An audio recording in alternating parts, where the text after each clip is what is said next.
How we feeling? Feeling good, rocking and rolling, getting things moving in the right direction.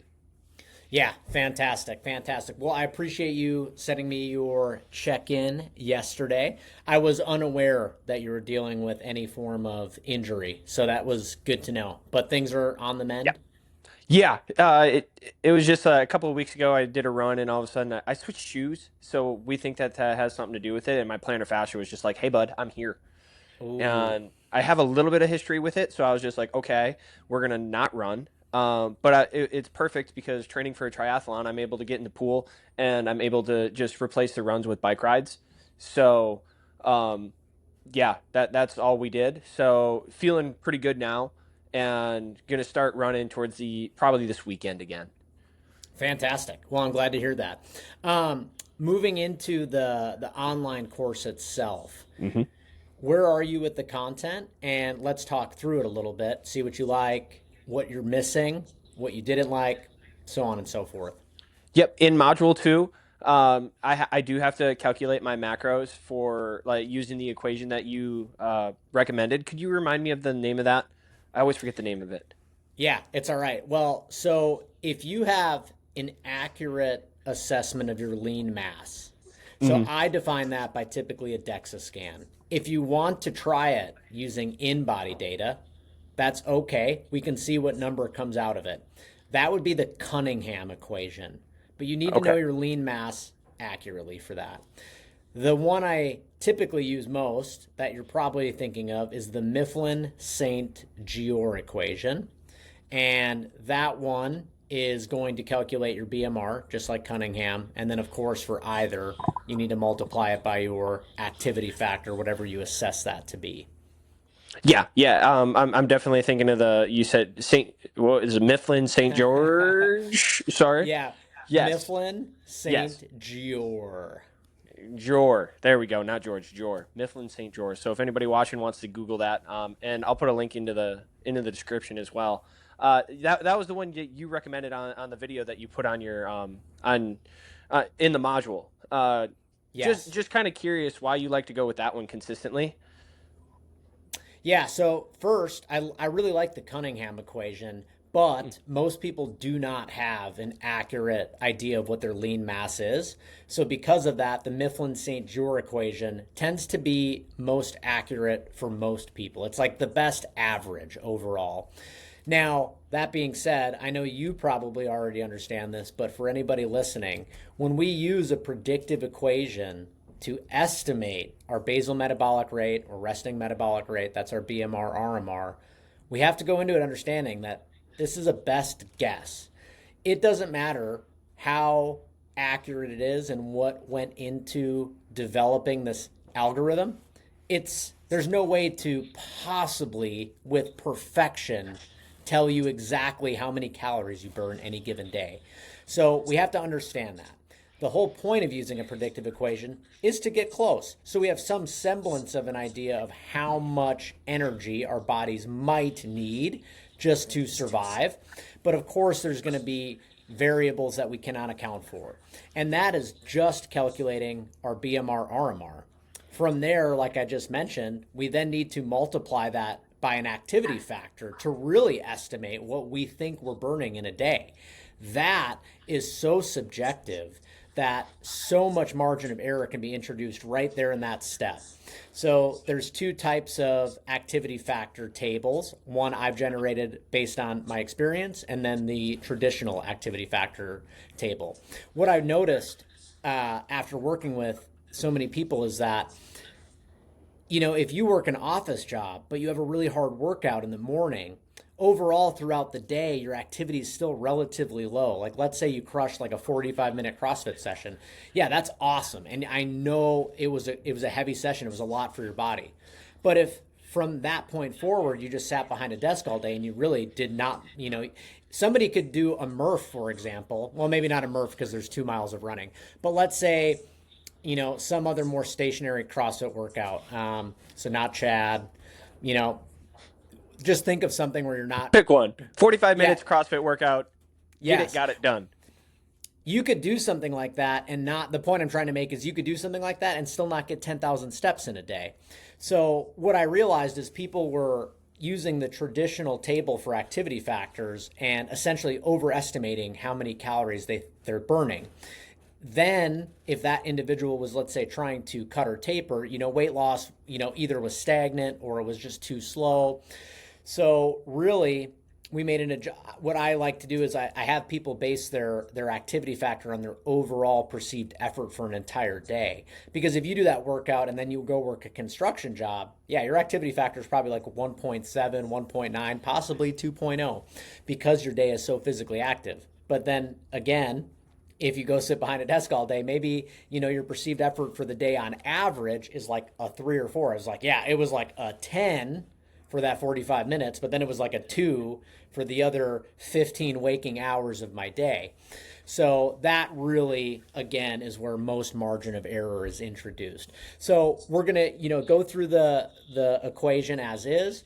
Let's just see what we come up with, right? And it's going to give us a starting point. From that starting point, we will then look at your meal intake and all of your food intake and your calories and macro splits and all that. And we'll see how accurate the number we came up with really is. Almost always, we're going to need to make some adjustments. And that's okay, because again, we're just trying to get a starting point. Because otherwise, we're just, throwing stuff at the wall trying to see what sticks. At least this is a scientific way of getting a number to start with. Yeah, and the beauty of working with you is everything's a data point. And when I look at it from a physical training standpoint, because that's what I've done coaching wise for so long, is that I want you to do a workout. I want you to we want to find our percentages. We want to find your max lifts so that we can find a data point to work off of.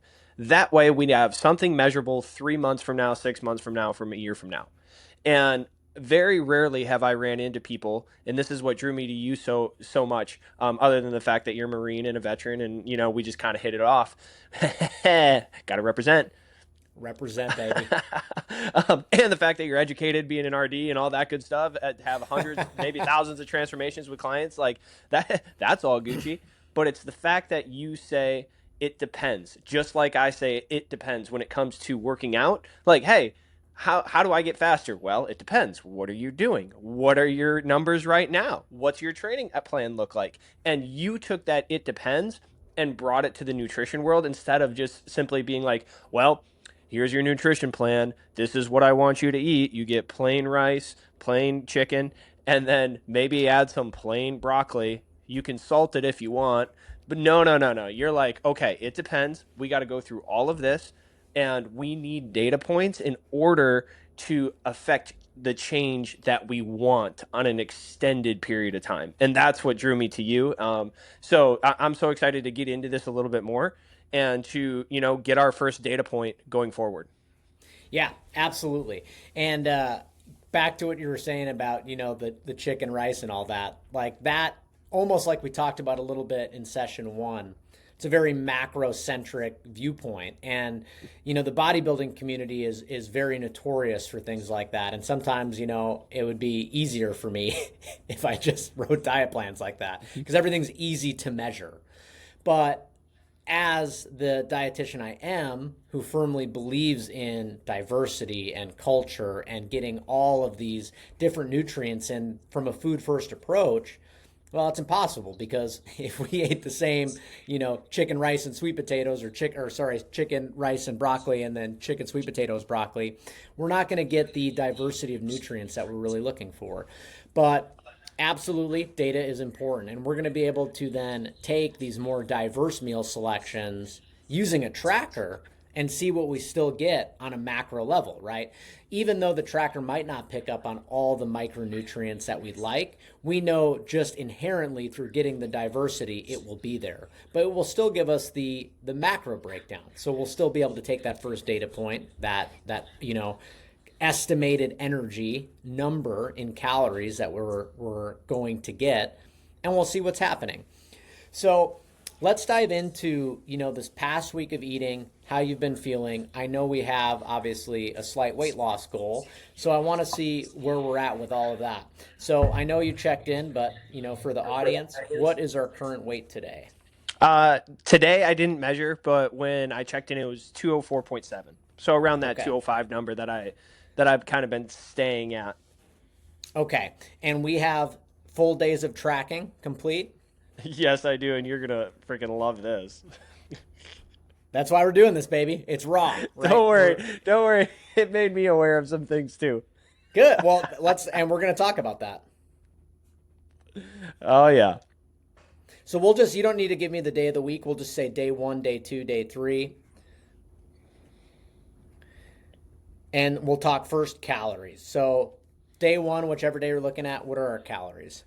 I'm gonna be honest that it wasn't accurate 100% because this is why I said that you're gonna love it. Um, the main thing when coming to a calorie tracker, I'm using Chronometer, right? That's the correct way to. I always or chrono. I I thought always it say was chrono. chronometer, but I think it's chronometer. Chronometer, yes, that's what they say on Yeah, the I video. think it's Yes, chronometer. It's a. But I say chronometer too. Yes, and I'm using this one because it's one of the ones that you recommended. I've used 1P First Forms in the past. I love that app. So whatever, the main thing is getting a tracker, right? Like just getting Right. an idea, getting data points. But in the past, I would have been like, oh yeah, this was my total number consumed, this, that, and the other, and the number that came out, yeah, that's so low, was 1881, right? Okay. Not true. Because, and this is where I say it's really important to be honest when it comes to tracking, is like when I went after the gym to the store, first off, I'm hungry. So, boom, I got my dark chocolate frozen strawberries. That's kind of what I mentioned to you about the sweet tooth afterwards, and we're going to get into that one. But then I picked up some chicken. And everybody was thinking like, chicken's not bad. That's cool. However, it was the fried chicken. It was like that 10-piece fried chicken. Mm. So when I plug it into the app, I'm just like, oh yeah, I had 2 drumsticks, right? The 2 drumsticks from it, yes, and it says that it's 247 calories. Not true. Wait, so that actually is probably closer to 500-600 calories because of it being fried, and the fat content is also up. Yeah, So that's where I absolutely. say when I was plugging into the app, I typed in fried drumstick and nothing came up. So I'm just like, chicken drumstick. So therefore, I was just like, yep, that. So that's where I want to be like calling myself out because on the first day that I tracked, I was like, that's good enough. No, it's not. Not not to achieve what we want to achieve. And this is just and to everybody that's kind of listening, like if you ever had an eating disorder, I know like this could be a lot, but for everybody else, it is necessary to be very, very. I don't want to say hard on yourself. What's the proper word? Um, Minuscule, not Self-critical. self-critical when it comes to tracking, because especially at first, because we have a tendency to want to lie. We want to leave stuff out. We want to, say that it's a drumstick, not a fried drumstick. We want to say that it's Right. strawberries, not chocolate covered strawberries. We want to say, I didn't have that cookie after a workout because it was a carbohydrate that I needed and my body used it right away. Yes, but those things still count and they still add up.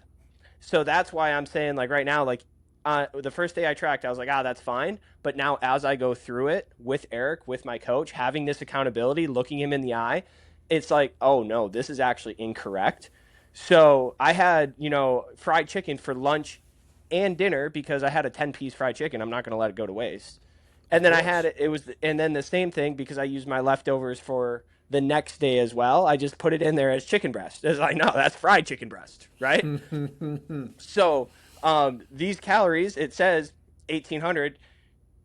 Not really, because you have to add 500 extra for lunch and dinner because I had fried food for lunch and dinner on both days. So it's closer to 300, 3,200 calories. Sorry, that was a long way to answer your how many calories are we eating. No, and it's you bring up a lot of good points. I think one of the most important points here is that when we talk margin of error and why, the method of using a predictive equation to give yourself an estimated calorie target, then using a tracker to track all of your intake and then try to line the two up. It's a good method, but it's not a perfect method. One of another large margin of error, a place for a large margin of error, is tracking itself for the reasons you just alluded to. not always are you going to find the perfect item within the database. Not only that, but from database to database, there are different caloric associations for different foods.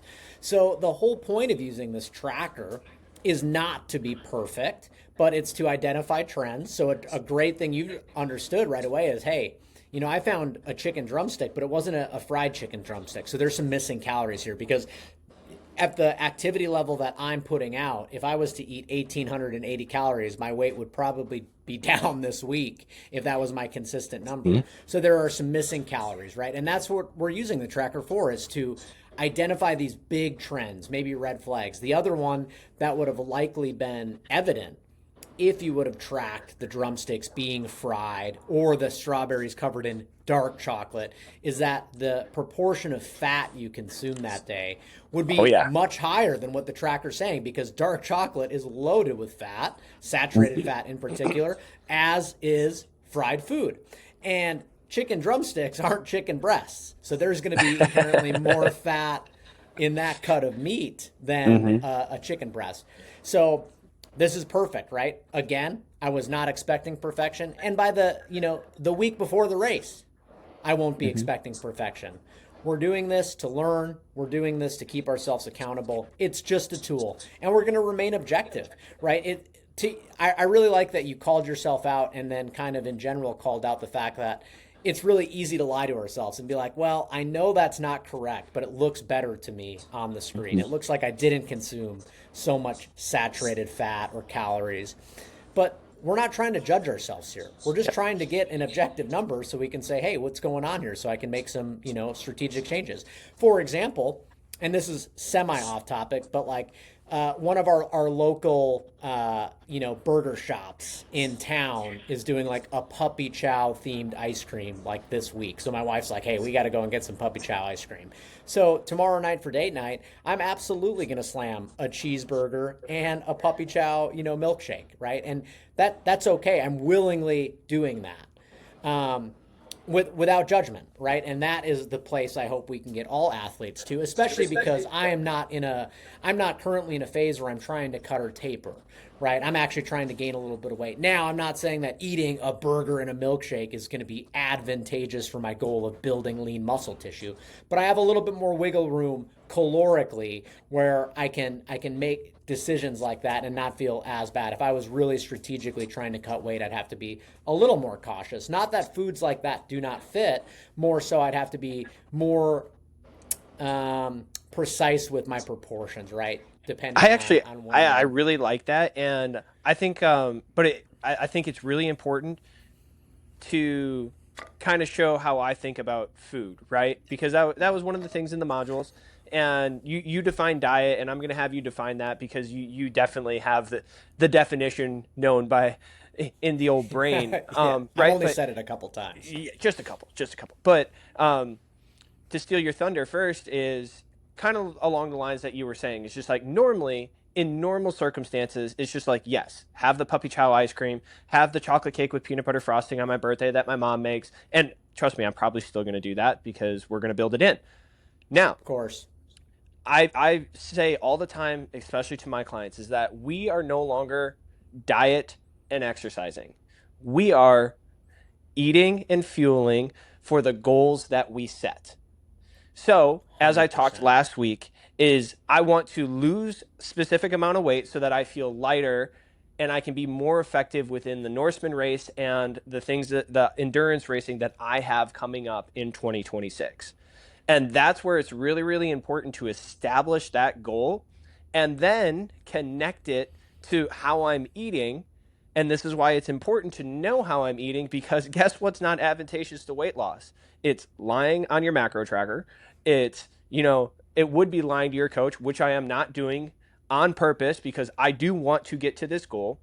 It is having more fat in your diet, but also having higher carbs and then protein, which it's good. It's okay to have higher fat, higher carbs, but you can't have both, right? It is really, really difficult to have both and to be living a healthy lifestyle and achieving our goals. So I am going to be eating and training for the goals that I set. We are not diet and exercising. Yeah, I really like that you said that. I'm really big on that idea of fueling, right? I don't want this to be so especially because your goal isn't aesthetic. Your goal is performance, and that's the individuals I work with, predominantly. I like that mentality because it makes eating so much less emotional, right? And it really gets you in tune with what your body needs. So as I'm sure you went through in module 2, where I break apart both systems, right? We talk about how to generate a total daily energy expenditure number for you to give you a calorie goal, and then tracking to see if we're in line with that goal. And then on the flip side, eating intuitively. And Hmm. the combination of both of those things is what we call like performance, intuitive eating for performance. And that is where we get to a point where we're very numbers based and data driven around our training windows, right? We're going to measure out how many grams of carbohydrates we're consuming in our pre-workout meal, our intra-workout, and our post-workout meal, right? Grams of protein, grams of carbohydrates, so on and so forth. We're going to be strategic about limiting fiber, protein, and fat at certain times to make sure that things can leave our stomach quickly and get to working muscle tissue. But outside of that, we can be very intuitive, saying, yeah, okay, well, today, I did 2 workouts that were relatively difficult. I did my, data driven pre workout, intra workout, post workout around those workouts, but now I'm eating intuitively. Well, I know that I burned a ton of calories. I worked out twice today, 2 hard workouts. Like, sometimes our bodies aren't going to tell us that we're as hungry as our bodies actually need. I said that a little weird. Our bodies need a certain calorie number, right, to support that high volume of training. Well, And our that's the hunger BMR, right? cues, Basic basal metabolic rate, like that's the just the your total standard. daily. No, that's just your total daily energy expenditure. Your Okay. BMR doesn't change all that much because your BMR is essentially what you need just to survive, right? It Yep. is what's keeping our brain thinking, our heart pumping, so on and so forth.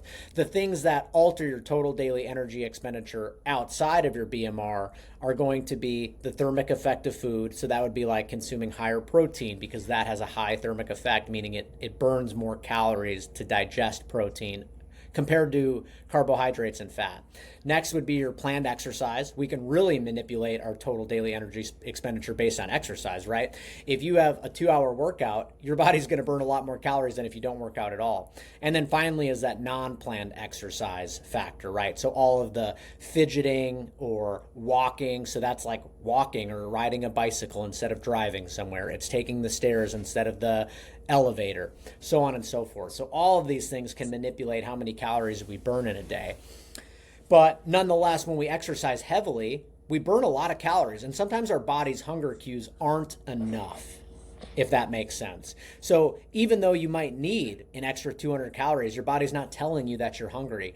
And that's where understanding the need is important. And that's why when we start out with estimating our calories and using a tracker, we can see those differences and we can start to learn. We can start to build those neural pathways.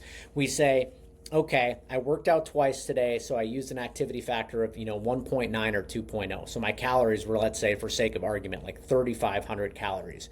Well, I ate 2,800 calories and or let's just to make it a more clear example, I ate 2,500 calories, so I was 1,000 short of what I estimated. Hmm. My body didn't tell me I was hungry. And now we carry on. Let's say we're in a really heavy training block. We carry on with that same approach for a week where we undereat by about 1,000 calories based on our estimation. Well, we start to notice our recovery is poor, and we're going into the next workout feeling bad. It's like, wow, like I wasn't hungry. I ate intuitively based on what I thought I need, but man, I like these subsequent workouts throughout the week are starting to become harder and harder and harder. So the week after that, we decide, you know what, even if I'm not hungry, let's go ahead and just try out what I estimated. Let's try just, getting that 3,500 calories in however I can fit it in. We start to do that and we go, oh wow, I'm feeling pretty great now. Like I am adequately fueled. So I can't always trust my hunger cues. And that's where intuitive eating can kind of break down for an athlete, especially an athlete such as yourself that is going to be going through some really, really heavily heavy training blocks with high volume, lots of intensity.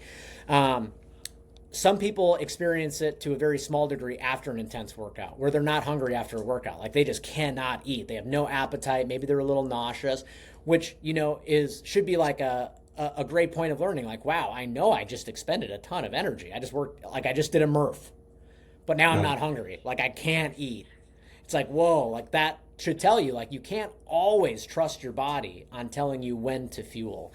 So the perfect world, in my opinion, is understanding tracking, understanding how to estimate your energy, okay? Getting comfortable with that system, and then using intuitive eating the rest of the time and being able to understand, like, okay, most of the time I can trust my body's cues. I'm hungry, I'm full, but if I train really hard, sometimes I need to push past that and fuel extra on top of it just because. And it's trial and error, right? And it takes time to get to that level, but that's why we're here doing what we're doing. We are going to practice this.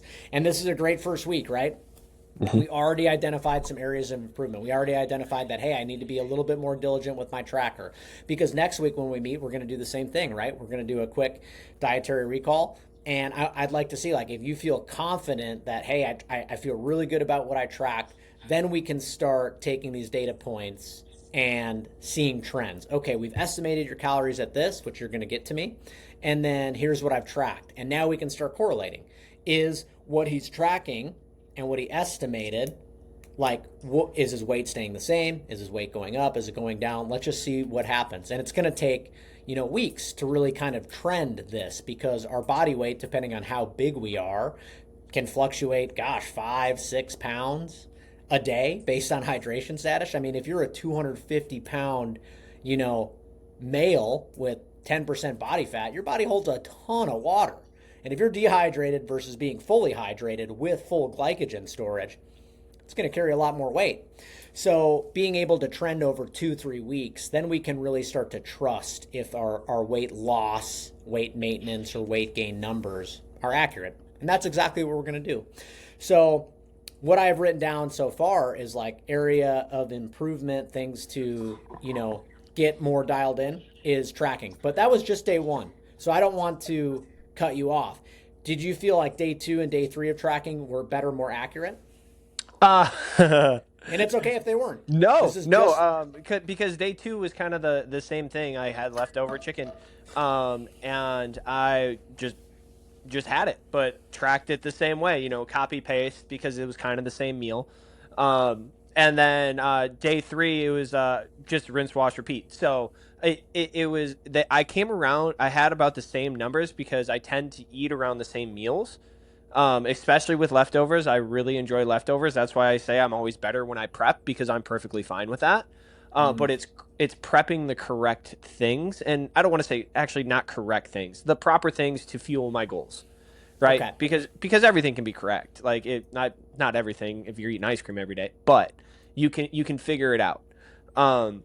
So it's prepping the food that will fuel my goals properly going forward. That needs to happen, because I was just eating the leftovers. I was just I when I texted you my check-in, I was just like, yeah, I really got to work on that sweet tooth afterwards, because I just run right to the store, which is on my way home, and just pick up some chocolate-covered strawberries or something like that. And, so really quick, I'm going to cut you off because I want to talk about that, and I just want to understand more your mentality on that. So the way it sounds to me, and this could be incorrect, it could be an incorrect assumption, but it sounds to me like you think this is a bad habit. It's a bad habit for my wallet, I can tell you that much. Okay. And it's a bad habit because it's no secret. I work with the brand Phorm a lot, and I even brought it right here. I can send you the link because you're my coach. I use Ignition, and this is basically a post-workout carbohydrate, right? Like it's an easily digestible sugar. Since we're here, so I can take note, tell me how many grams of carbohydrate are in one serving, and if one serving's more than a single scoop, let me know. 1 scoop, 43 grams of carbs. Okay. And can you see the ingredients, or is it, what's it listing for the sugars? Does it give you the glucose fructose breakdown, or is it just sucrose? On here, I actually used to know it by when I worked at the old mothership. I used to know it, but we got dextrose. Okay. That's the main one. Okay, Is great. dextrose. Great. Okay, and 43 grams per serving. Yep. Okay, so I took a side note of that. So, okay, so to you, it's more of a bad habit because of maybe a lack of planning and then obviously an expense that you're not trying to improve because it sounds like you're saying, hey, I've got this perfectly great supplement that's designed for recovery right here. Why not use this? Yeah, and it's the fact that I love chocolate covered strawberries. So it's just like, if you're going to go pick up food or if it's on the way, I've gotten into that habit loop. Yes. And it's like, oh, that didn't used to be a habit loop, but now it is. Okay, so how many days a week are we eating the chocolate covered strawberries? I would say probably 4, especially Okay. after if I go in under fueled to the point to where like I'm just like, uh-oh, like that was a very long session, 2-hour session, and I am hungry now.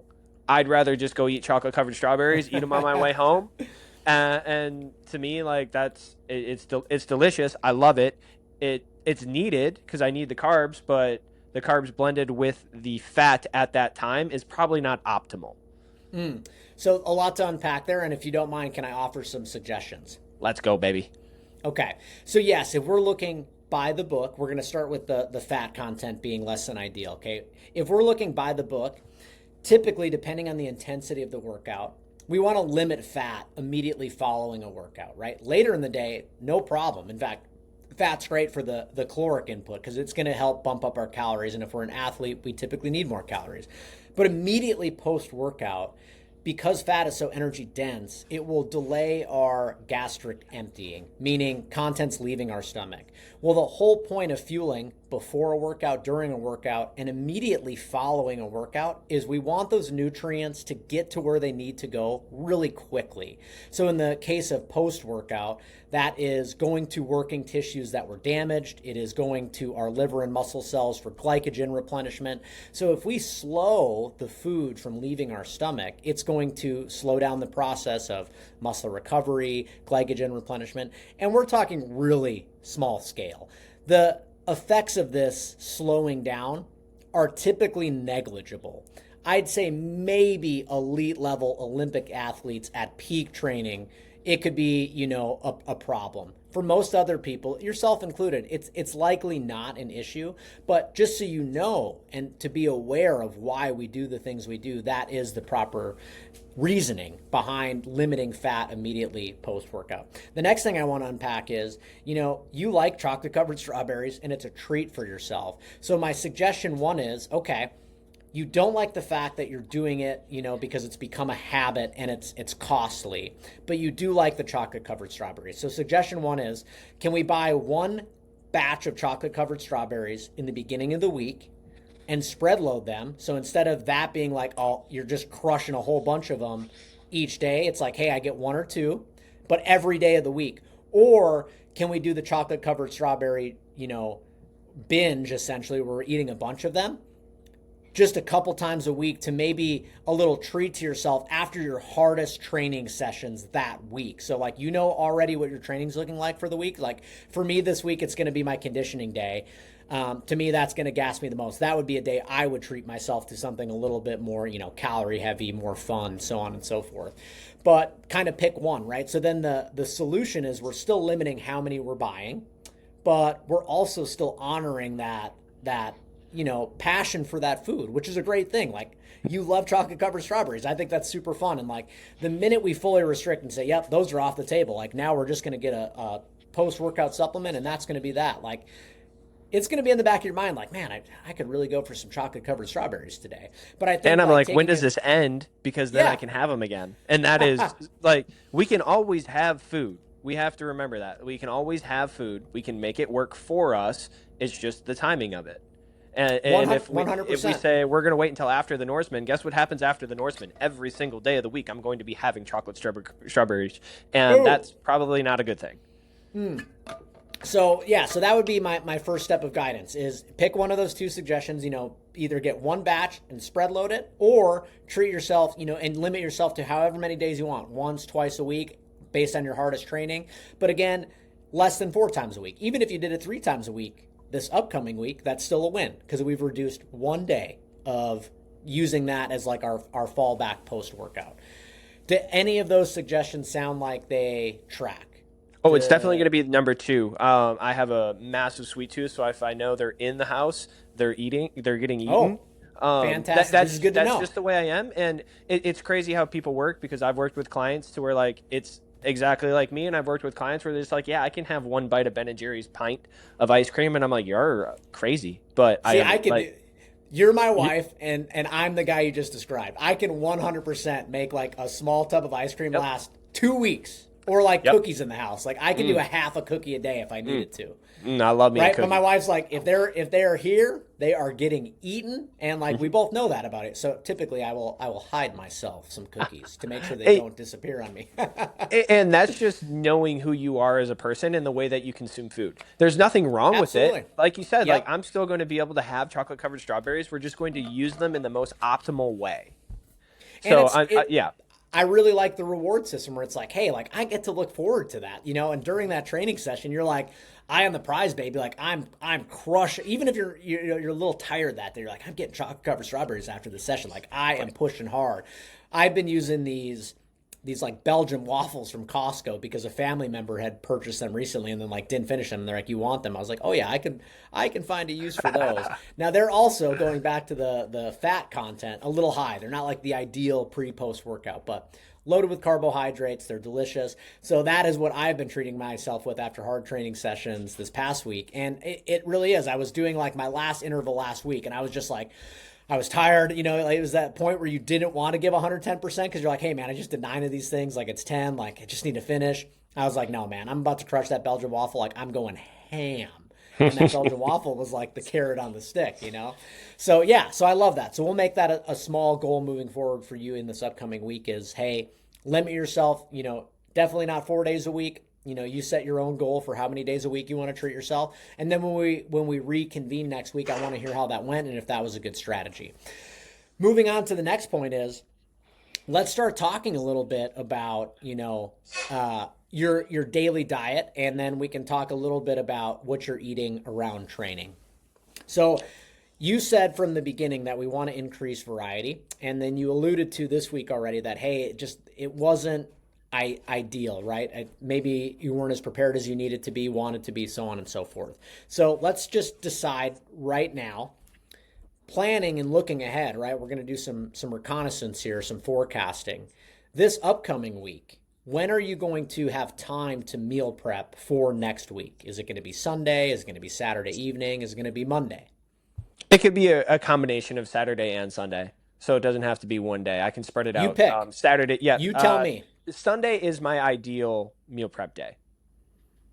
Okay. So let's just plan on that loosely. So Sunday is going to be meal prep day. Okay. So now we're going to take what we did this week and we're going to talk next week. So this week, what did we do for breakfast? I had 3 eggs, a cup of egg whites, and 2 Mission Carb Smart tortillas. So those come with about, depending on the size, they have about 19 grams of fiber. And if I get the big one, it's like 30 grams of fiber.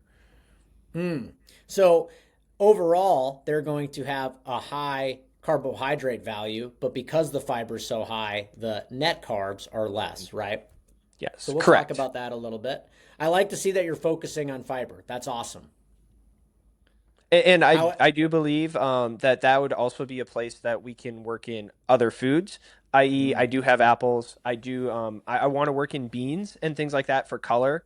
So we can continue to discuss that stuff. That way, I'm not simply relying on tortillas for the fiber intake.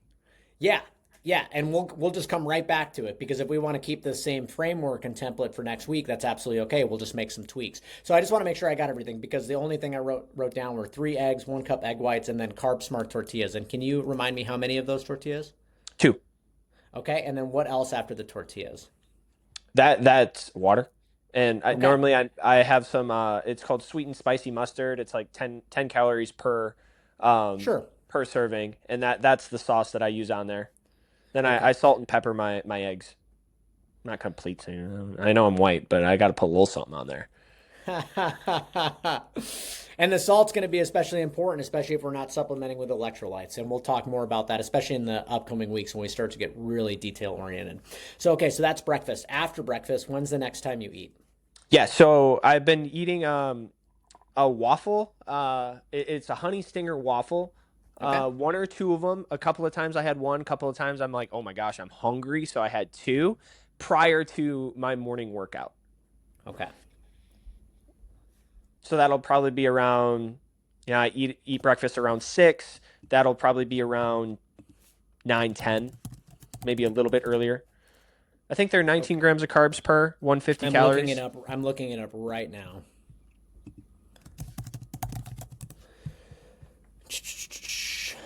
19 to 21 grams of carbohydrates. Okay, fantastic.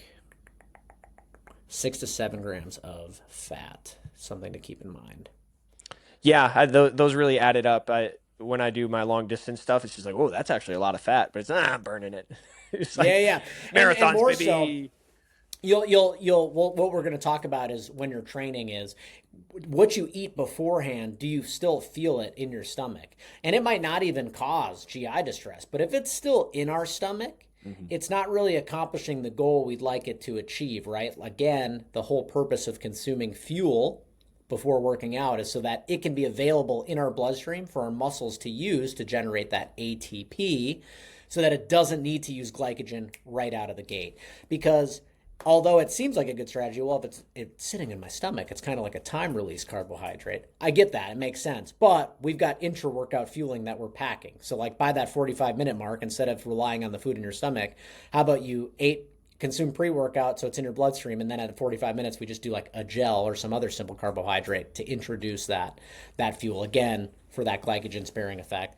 I'm getting ahead of myself for the audience. We're going to be talking a lot more in the upcoming weeks about specific performance nutrition strategies that intra-workout, pre-workout, post-workout, so on and so forth. But it's good to start, putting that out there so people kind of know what to expect. So honey stinger waffles, 1 to 2 pre-workout. How long have your training sessions been? Anywhere between hour and a half or hour to 2 hours, Okay. averaging an hour and a half. Yeah, So on and the I split days them that up they're, morning night normally.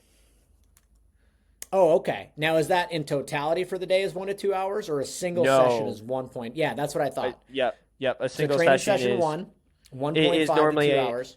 Yep. And then in the evening or night or in the morning, depending on how I split it up, I normally have an extended cardio output. So it's anywhere between an hour to an hour and a half. So that could Okay. be biking, it could be running and swimming 6 days a week. Okay. It's one of those on each day. So at that hour and a half mark, if we're going to do a 2 hour workout, are you doing any intra workout at all? I am not, and by the end of it, I am famished. Yeah, so I think because again, if we're going by the book, any workout that's going to exceed 90 minutes, it's great justification to introduce intra workout. And you can do that right away at the 60-minute mark if you know it's going to last longer than 90 minutes. I think that's a strategy we should start this upcoming week just to see how things are going. So I put a little star there. So no intra. So then your training session finishes, and what are we consuming after?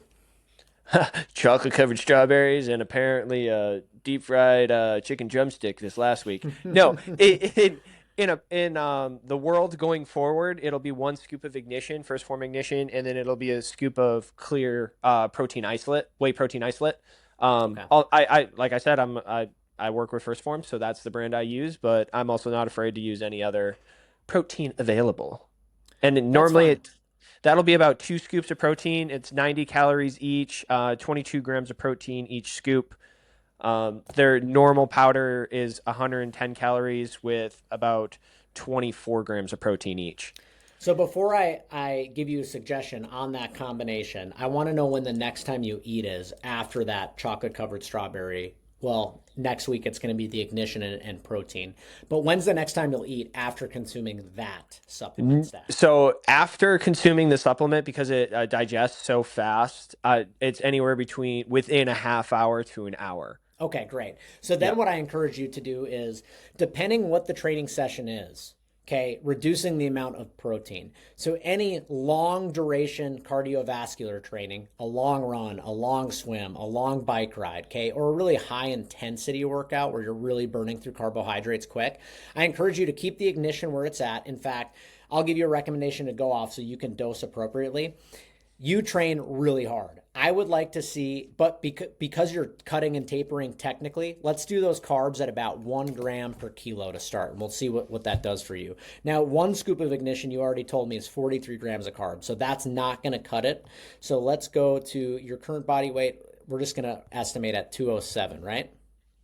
We said 204, Oh, I'm sorry, 204.7. 204. Yep, Okay, yep. yeah, that's where the 7 came from, the point. So we're going to just, we'll round up and say 205 for this.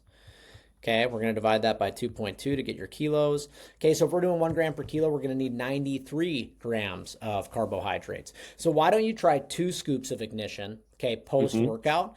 And if you want protein, limit it to 1 scoop.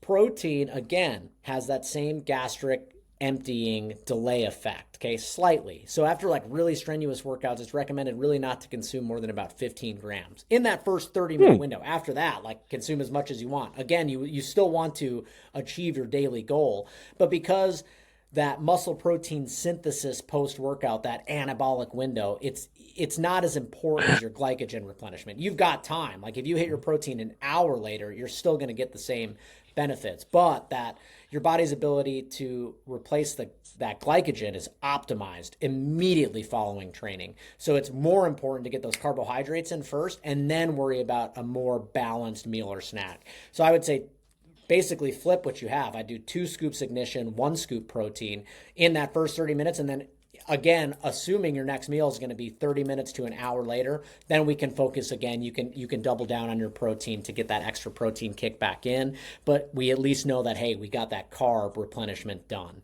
So that would be one strategy to try this upcoming week. Beautiful. More real protein, more real food for me. Well, and what I'd really like to do, right? I absolutely do not mind that you're using these supplements. But what I'd like to do as we continue to work together is let's come up with a couple different options so you can do some more whole food based post-workout options, pre-workout options. So we're not relying exclusively on honey stickers and ignition and protein. And it's again, not that these are bad things. In fact, they're extremely advantageous things, but just so to meet your objective of incorporating more variety in whole foods and testing things out and learning, we're gonna try some whole food based suggestions as well. But That's for why I'm next coming to week, you, brother. That's why I'm coming to you. and it's good we've got so much time together. So, but for right now, just for this next week, go ahead and use the supplements because I want to see how you're feeling. I want to see if that makes any difference. So after that, your next meal, you said 30 minutes to an hour later. What has that been consisting of? Yeah. So, like I said, like not what I wanted. It was that fried chicken and Okay. followed with like a tortilla or rice. I'd like to have, and normally when I'm on my nutrition, I'm in the flow of things. It's for lunch. It's 8 ounces of beef with rice. Normally a cup of rice. Okay. Anything else? Water. Okay. High quality H2O, baby. Okay. So then after that, when's the next time you eat? When I'm once again, like we're talking, we're in it. We're on a roll. It'll be about 3 hours later.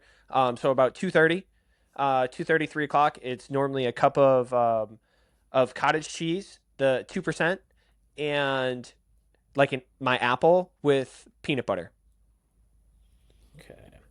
And I use the Jif natural pre-made peanut butters to limit to have it as one serving compared to Okay. just like, hey, we're just gonna that's a 2 tablespoons. No, it's not, folks. No, it's not. That's So five tablespoons. yes, exactly. So it's amazing how many calories can come out of just having peanut butter. So to limit myself, and because I know who I am, I use the pre-packaged Jif natural peanut butters, which are, I believe, Perfect. 190 calories. And then I'd have to look at the fat, but those are the ones that I use with my apple. Okay. Perfect. After that. Then it's normally it's an evening workout, and then And after how long that, is that session? Also 90 minutes to 2 hours? yeah, Okay. that's either once again because I flip flop my cardio or my training sessions. They both come out to about the same So hour again, to 90 really minutes. quick, Yep. going back to the suggestion for the 2 ignition, 1 protein.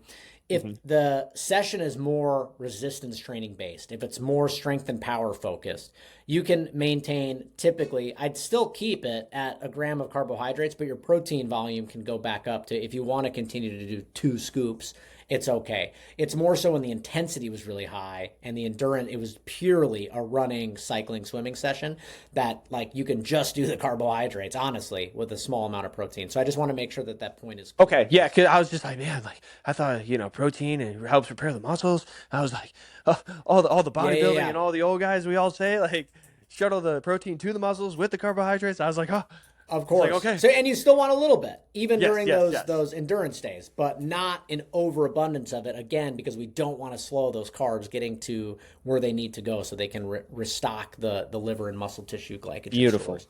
beautiful. So, okay, so the evening workout, same thing. And what are you consuming before that evening workout, or is it nothing and you're My just my relying three on your o'clock my last? 3 o'clock snack. Okay, That's about it. Yeah, okay, that's that's good to it. know. So yeah, I have a feeling that that's something that we can adjust. For sure. And why do you say that? Like, if we look at Just the contents of that 3 o'clock snack, what is it mostly consisting of? protein and fat. Right. So when we're talking about fuel for performance, right, what does our body primarily use for fuel? Carbohydrates. And that is lacking in that meal aside from the apple, right? So absolutely, Mhm. it's something that, not that that's a bad meal. To me, that sounds like something that might be better served in the evening time, especially if you've got a couple hours to let it digest, right? That is okay if you want to have a big meal to really cap off your calories for the day. You've got time to kind of rest and digest, right? High fat, high protein meal, no problem, as long as it's not too close to bedtime where that high fat content might give you a little acid reflux, which can impair sleep, but we'll talk about that more later. But okay, so you go through that evening workout, and then what do you consume after that evening workout?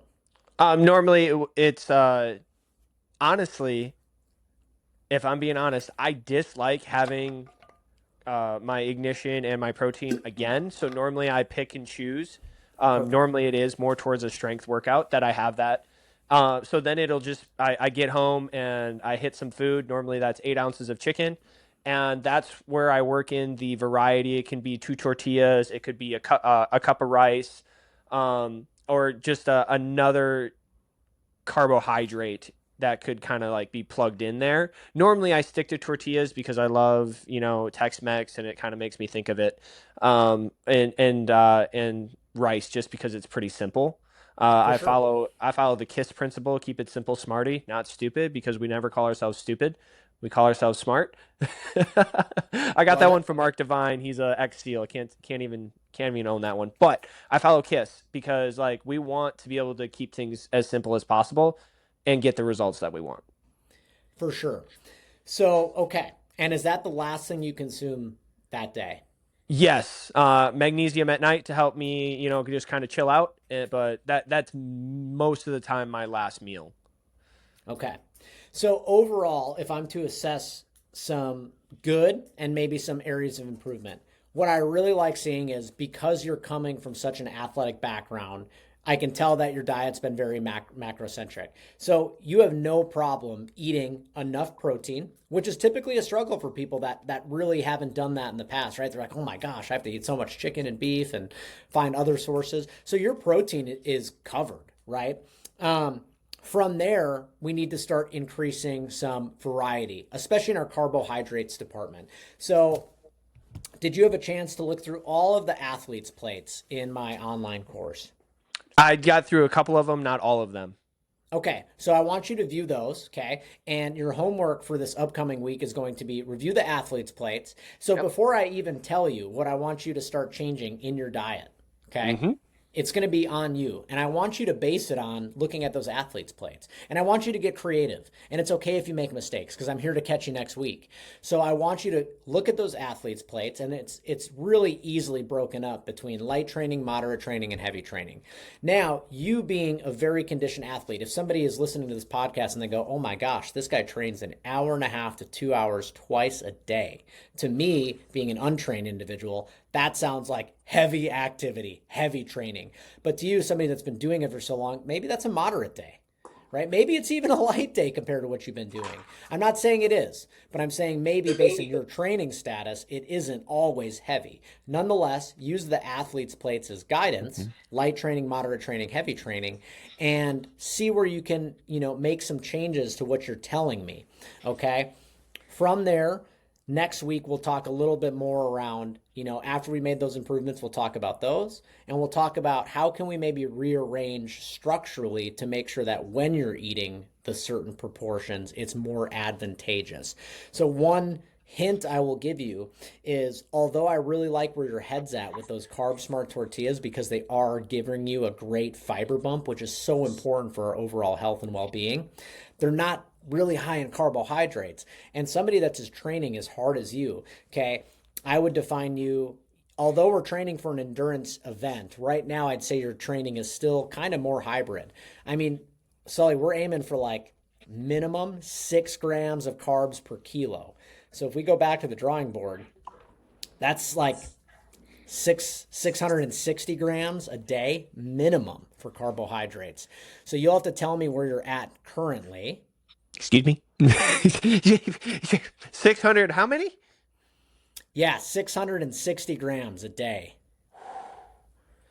So I'm sure we're carbs are not the that. devil. Carbs are not the devil. Your brain needs glucose. I don't know. It's from a movie. It's a real. Yeah, it's got that Ryan Gosling. Yes, your brain.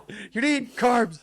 That's all. Well, and what we're going to talk about a lot of is like outside of our training windows. And this is going to be harder for you because your training windows are long and it happens twice a day. It doesn't offer you a ton of time to really digest fibrous foods. Your calorie goals are also high, which high fiber foods are not high in calories, which is why, again, it's really good for people on weight management, so on and so forth.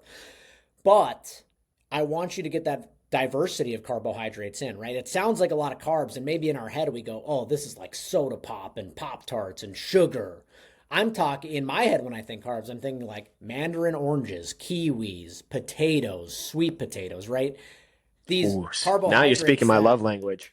Yeah, so get creative with it. So, you've got two main challenge or tasks at hand, right? It's going to be how can we compare my current meals to the athlete's plates, because it should be relatively apparent what area on the plate's lacking the most. I'm going to leave it up to you to fill in the gap. And then from there, how can we use that and increase overall daily carbohydrates as well?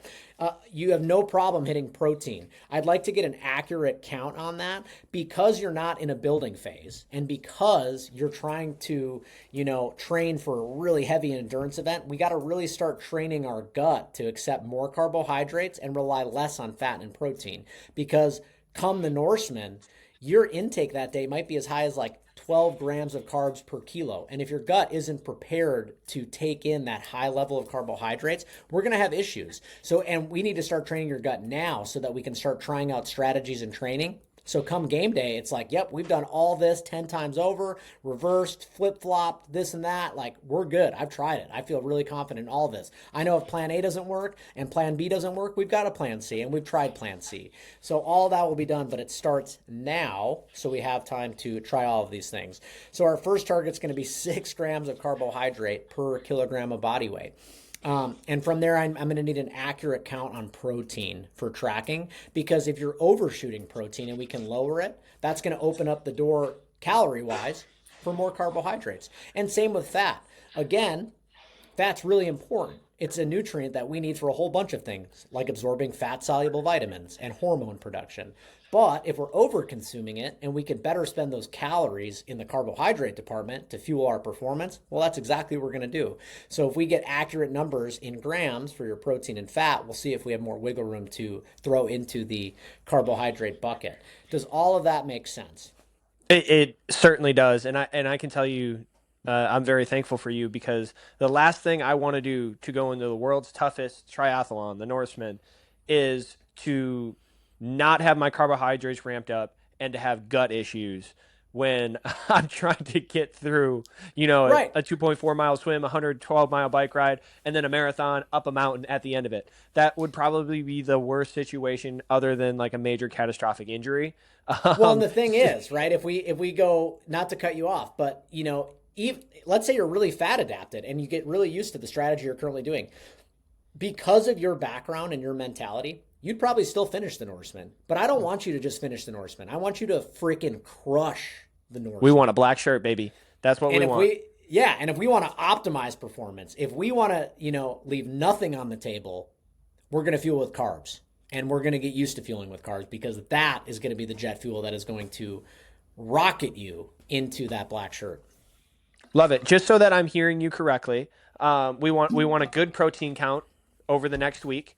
That Yep. way we can adjust off that if needed. You want me to take a look at the current the athlete's plate and compare it to mine, and then you want me to come up with adjustments to my current plate to better fit the athlete plate, and then I will bounce that off you to see if it's aligned with our goals. Correct. And then next week we can see, okay, I've given you this target now of like 660 grams of carbohydrates a day, right? I'm not even worried if you're hitting that target now. I wanted you to know the number.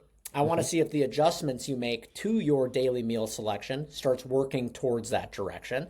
But more importantly, I'm concerned about your food selection now before we even get to that point. So let's see what you come up with in making your meals more directly relate or more directly reflective of the athlete's plate. And then after that, I can give you some more targeted guidance on food selection, so on and so forth. And then from there, once we get this down, we can start talking variety, changing up your breakfasts, changing up your lunches, your dinners, your snacks, your pre, post, intra workouts, all of that.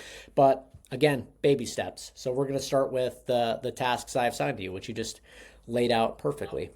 Any questions? No questions. Excited to get started. Let's Yeah, roll. likewise, brother. Well, we're already on a good roll, so it's only gonna, get better from here. Love it. Appreciate Awesome, you. brother. Thanks for your time. Absolutely. Yep. Well, I'll be chatting with you, in between now and our next session, and then live for our next session. So we'll chat then, brother. Can't wait. All right. Take it easy.